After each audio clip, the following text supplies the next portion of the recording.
Olá pessoal, hoje nós vamos entrevistar o professor André Pancioni. E ele foi aluno da Faculdade Eduvalles de Avaré, do curso de Direito, tendo no 9º período já passado no exame da OAB.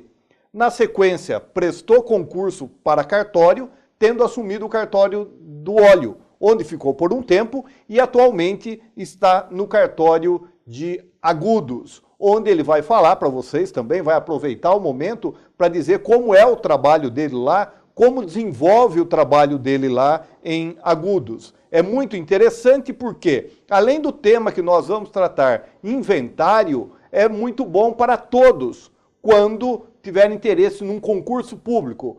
Essa é uma outra abertura de um outro concurso público que vocês podem prestar sem problema nenhum. É algo a mais. Olá, professor André. Olá, professor Wagner. Tudo bem? Tudo bem, e você? Tudo. Fique à vontade. Fale para nós de inventário. Mas eu acho que é interessante, antes de tudo, André, falar como você percorreu, como você chegou até aí. A faculdade que você fez, os concursos que você prestou, passou, onde você está trabalhando hoje, como você desenvolve seu trabalho, para depois nós entrarmos no assunto aí de inventário. Então eu fui aluno da Faculdade Eduvalles de Avaré e já no 9º período da faculdade eu fui aprovado no exame da OAB, como o professor Wagner já disse há pouco. E atualmente também é professor de Direito Civil, não é? Está dando aula agora nesse ano, aula no 3º período, e no ano que passou deu aula no 4º período, não é? E agora está depois você foi para o óleo, para a cidade do óleo, né? Da forma que fala, foi para o óleo, parece que jogou na frigideira. Não é isso daí, foi para o óleo. Quanto tempo você ficou no óleo? Fiquei 2 anos na cidade de Óleo. E lá que cartório que era? Eu era registrador civil, era cartório de registro civil e tabelionato de notas.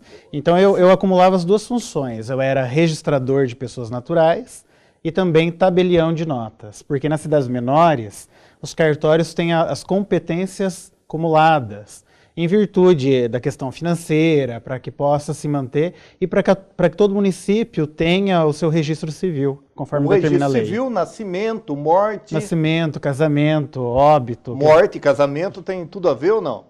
Morte, casamento, às vezes sim, pode ser que tenha, né, a depender.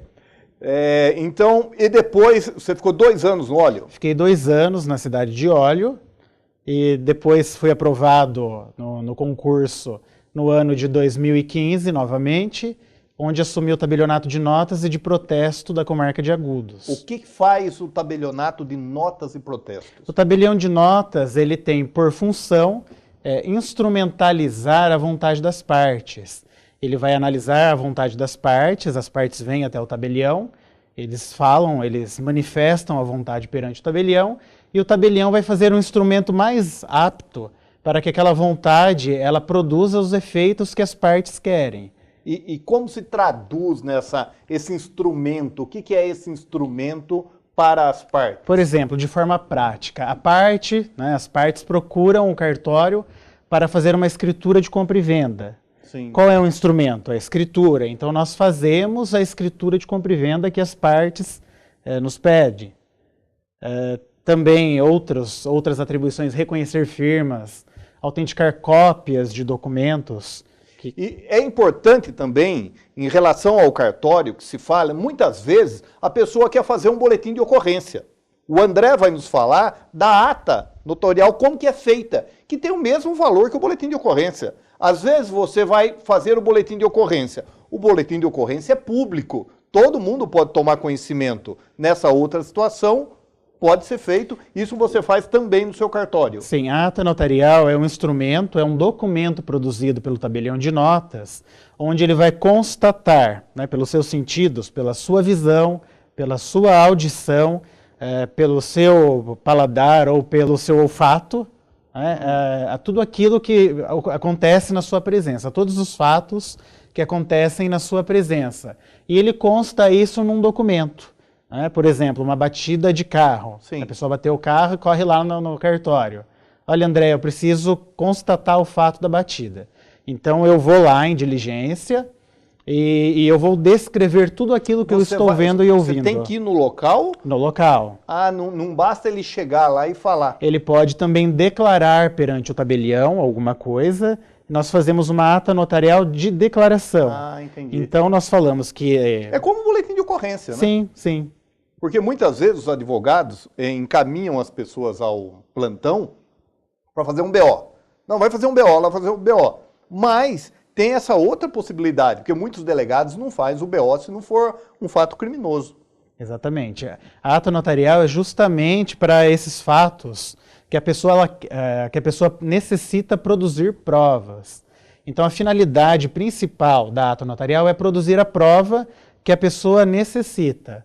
Ou seja, aquele fato que ocorreu e que, com o passar do tempo, pode ser que aconteça que ele desapareça, sem provas. Então, o tabelião ele consigna num documento aquele acontecimento para que, durante todo o tempo, né, indefinidamente, sem fim, aquela prova produza os seus efeitos. Antes de nós entrarmos no assunto inventário, fale para quem está assistindo e tem interesse como passar no concurso público de cartórios, dos vários cartórios existentes. Os cartórios, né, como comumente são chamados, são os locais físicos onde os notários e os registradores exercem as suas funções. Ainda nós não temos a cultura de um concurso de cartório, que as pessoas saibam do que significa. Hoje as pessoas não conhecem a profissão do notário e do registrador como uma profissão jurídica. E é uma profissão jurídica hoje que está em alta. Tem que ser formado em direito. Tem que ser formado em direito, é o primeiro requisito, mas nós temos uma permissão da lei para aquelas pessoas que trabalham já há 10 anos nos serviços notariais e de registro. Então, é uma profissão jurídica, está regulamentada por lei, é necessário o conhecimento jurídico, porque o tabelião ou oficial de registro, eles vão lidar com casos do dia a dia em que o conhecimento jurídico ele é necessário.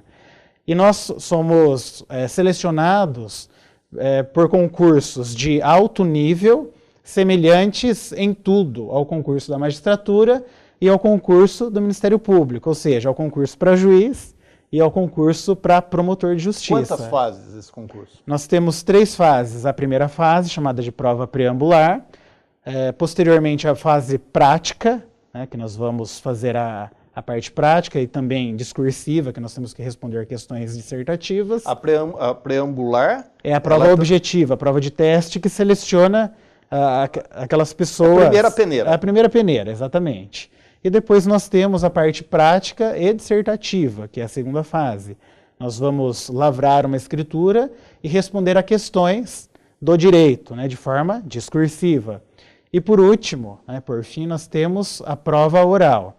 Além de outras fases também, como a prova de títulos, nós temos também, mas essas 3 fases que eu citei anteriormente, psicotécnico, é importante, para ver se não é maluco, não é? Senão fica meio complicado. Se não está babando a gravata. Exatamente, porque nós lidamos com coisas muito importantes da vida, né? Nós somos profissionais do direito, então as coisas são bem sérias para nós também.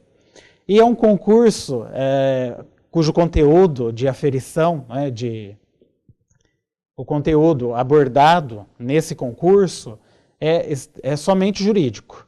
Então nós temos a maior parte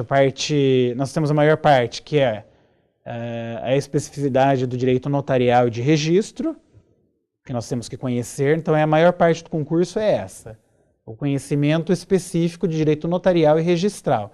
E depois nós temos as outras áreas do direito civil, que é a segunda maior parte, depois direito constitucional, direito administrativo, direito penal, processual penal, direito processual civil. Todas as disciplinas. Todas, a maior parte das disciplinas. Agora, tem um absurdo que eu tenho ouvido aí, eu acho que de pessoas de má fé, desavisadas, porque em regra o serviço público é complicado, para não usar outro termo. E a gente tem ouvido para que os cartórios sejam municipalizados. Isso daí, no meu ponto de vista, não sei o que você pensa, nós já deparamos com os vários problemas quando precisamos de uma certidão na prefeitura, não é na prefeitura da cidade de Avaré. Nós estamos falando de serviço público de uma forma geral, não é? E o que você pensa disso? Eu penso que com a vinda dos concursos públicos para os cargos de notários e registradores, que são os cargos que nós ocupamos, né? O tabelião ele também é chamado de notário. E isso é importante. É importante para quem está assistindo dizer o seguinte: o sujeito que assume o cartório, essa pessoa lá, ela é concursada. E vejam que o André falou, é um concurso tão difícil ou mais difícil que para o juiz, para o promotor. E se nós municipalizarmos, quem que vai tomar conta? Não é? Aquele que ajudou na eleição? É um cargo de confiança que vão colocar lá? É isso tudo que tem que ser pensado também. E outra coisa, muda de 4 em 4 anos. Vira Brasil isso, né, gente?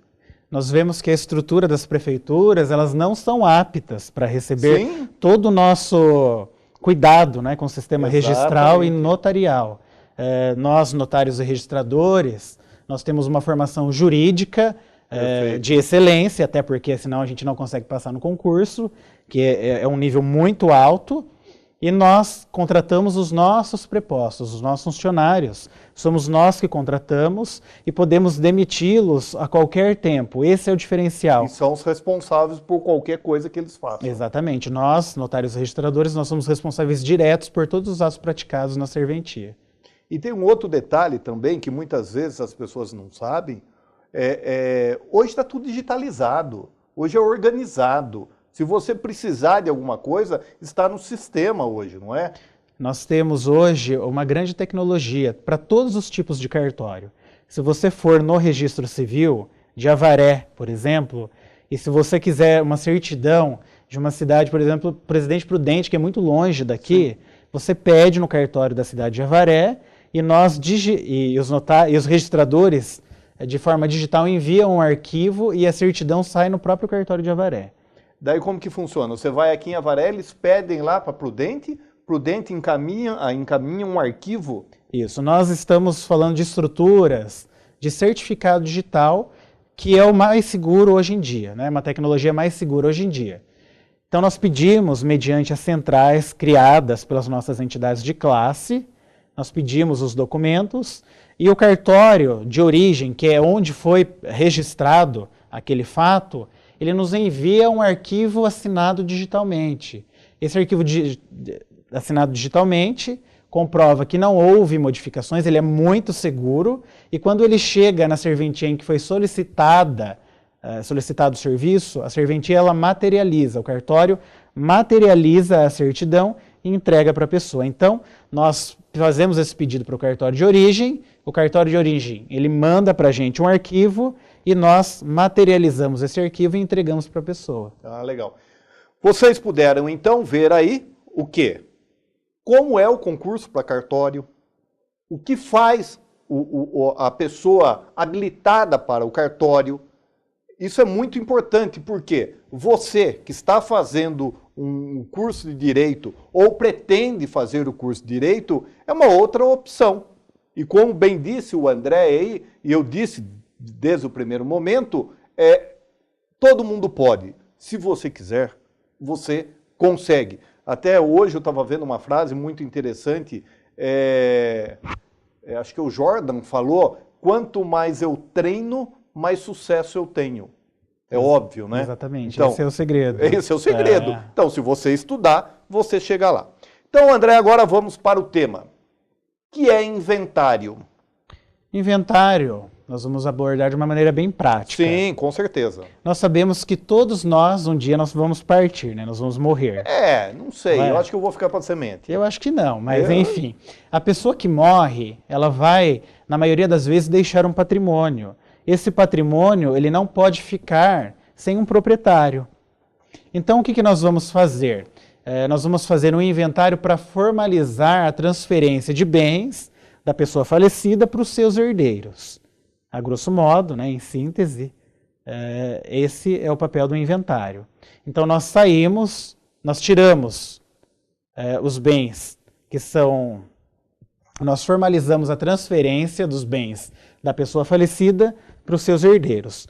Hoje, devido a uma mudança do Código de Processo Civil no ano de 2006, nós podemos fazer esse inventário em cartório, que é o tabelião de notas que faz. Nós temos vários cartórios, e o cartório competente para se fazer o inventário é o cartório do tabelião de notas, que é a função que eu exerço. Mas tem que ter um advogado junto. Sim, nós precisamos sim de um advogado, o advogado indicado pelas partes, porque as partes contratam um advogado que vai assessorá-las, né?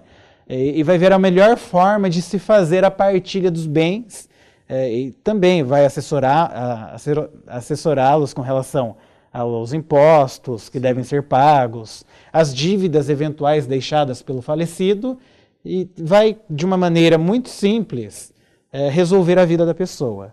Então, nós precisamos também do advogado, até porque o inventário, para que ele seja feito de uma maneira regular, precisa de uma pessoa com conhecimento jurídico. Sim, agora, quando você estava falando aí, pode ser feito no cartório, mas também pode ser feito judicialmente. Isso. A forma mais conhecida é a forma judicial do Sim. inventário. Exato. Até porque a alteração da legislação ela é muito recente, se nós formos por falar em direito, né? Sim. Ou em matéria de inventário, que é uma matéria já bem antiga, nós temos essa alteração legislativa em 2006, então nós não temos nem 10 anos ainda da alteração do Código de Processo Civil que autorizou que o inventário seja feito em cartório.